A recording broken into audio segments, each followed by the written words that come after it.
Welcome back, everyone. Craig here. So I was had kind of a stressful and eventful morning that I wanted to maybe take this opportunity to talk about a little bit. So I was on the way into town this morning. I was bringing, let's see, four of my kids, four of them, into school, and excuse me, the weather was not very good today. Started sleeting probably about 5:30, 6 o'clock this morning. They didn't delay school or anything like that, but, the windshields were all covered with ice, and, so my wife, who had to help with elections today, left early with our youngest, and so I was helping get the kids ready for school.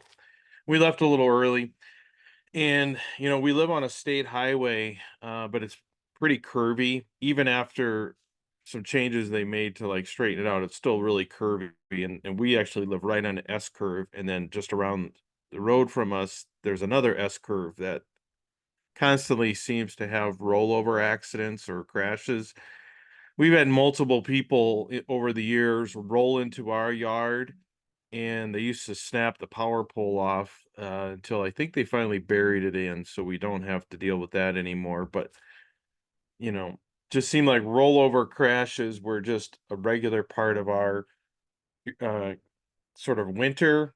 We'd have to go out and bring people in the house and wait for first responders to show up, and then this other S curve just around from us similarly is caused a lot of crashes over time.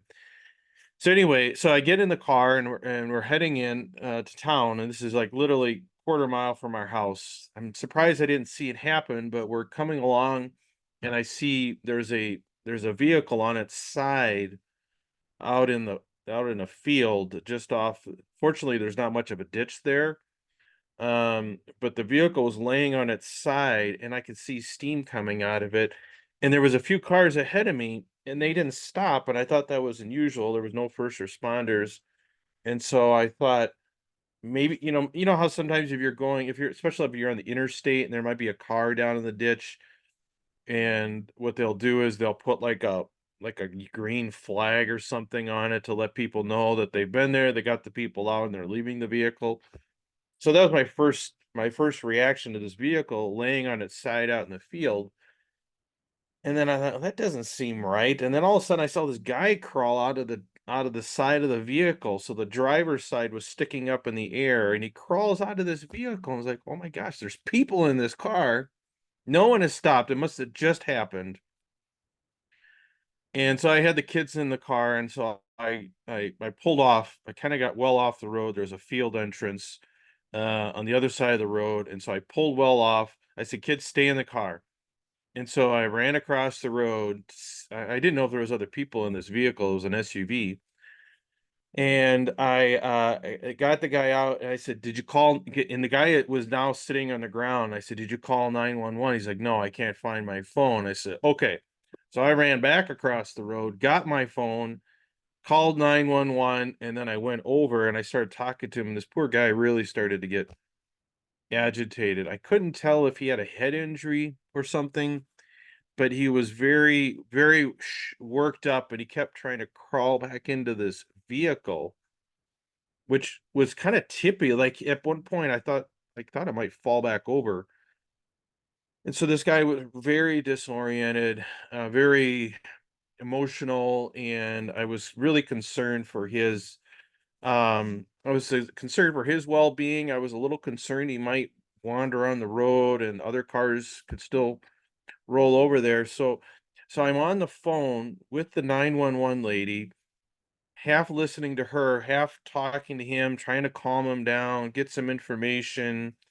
I couldn't get his name out of him, so I was calling in the plates for the vehicle, and just trying to like kind of provide information to the 911 lady, while at the same time I kind of had to grab this guy by the arms because he kept trying to get back in this car, and then he was trying to get on the road, and at one point I wasn't sure if he was going to try and take off. It was just it was a stressful situation, and it seemed like it took forever for the rescue personnel to get there, but I'm sure it was only minutes. Um, and so anyway, that was just, and there was like one other person did finally stop, and then the guy started taking pictures. I'm like, what the heck are you doing? Like, get on the phone with someone. Like, here, take my phone. Talk to the 911 person while I'm trying to kind of calm this guy down and grab him. He's a young strapping lad. I'm pretty strong, but he was definitely taller than me, and I had to kind of grab his arms and kind of keep him from going into the car. He eventually did. I couldn't hold him back, and he went in the car and grabbed his phone. I'm like, "All right, you're on your own, buddy." But that was I was trying to stay calm, trying to calm this guy down, and he kind of did calm down. But he was worried. I'm sure it was. Yeah, I don't know. I don't know if what was going on, why he rolled or whatever, but he was pretty frightened, and I was the only person there, and so I did my best to try and calm him down, keep the 911 lady sort of in tune with what's going on, and it was a bit of a helpless feeling, but I was glad I was there because Um, I tend to be kind of a calm guy, and so I'm very glad that he didn't appear like he was seriously injured. Thank goodness for all like the side impact airbags and all that stuff. I mean, it was remarkable. I mean, he rolled. It looked like he rolled a lot, but I really couldn't tell. You could see all the damage and stuff in the ditch. But first responders finally showed up, and I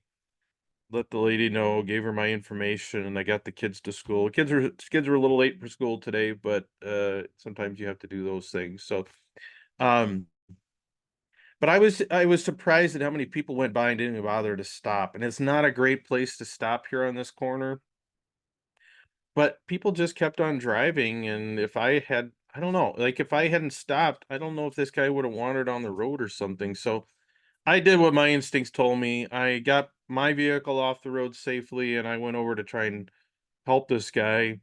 And like I said, the person that then the guy that showed up like opened up the vehicle, and then that just kind of gave this guy an opportunity to get in the vehicle. So I was like, that guy was not really helping the situation. I think he was trying to help, but he wasn't helping. So I was kind of glad when he left, and then it was just the two of us, just me and this poor guy. While waited for the first responders to show up, and then when they showed up, I was like, "Well, you don't need me in your way anymore," and so I left and got into town. So anyway, hope that guy's okay. Maybe say a prayer for him if you can. Very thankful to have all the first responders and law enforcement that do this all the time. Glad that I only had to be there a few minutes with him. Glad I didn't have to do CPR or anything like that. It's been a long time. Probably should get recertified for that. Been a long time since I've done any of that kind of stuff, but scary stuff. So, you gotta be careful out there. And it's always like, do I stop and am I endangering myself and my family? Uh I would not have just stopped on the shoulder there because, like I said, it's a windy road and there aren't really any shoulders. So I was able to get off the road, and I was confident that my kids were okay. And so anyway, yeah, just stay safe, everyone. Stay calm, stay patient, and don't be afraid to help people if they're in a time of need. So anyway, wanted to throw that out there. I hope everyone is doing well. Stay safe, and until next time, everyone, have a good one.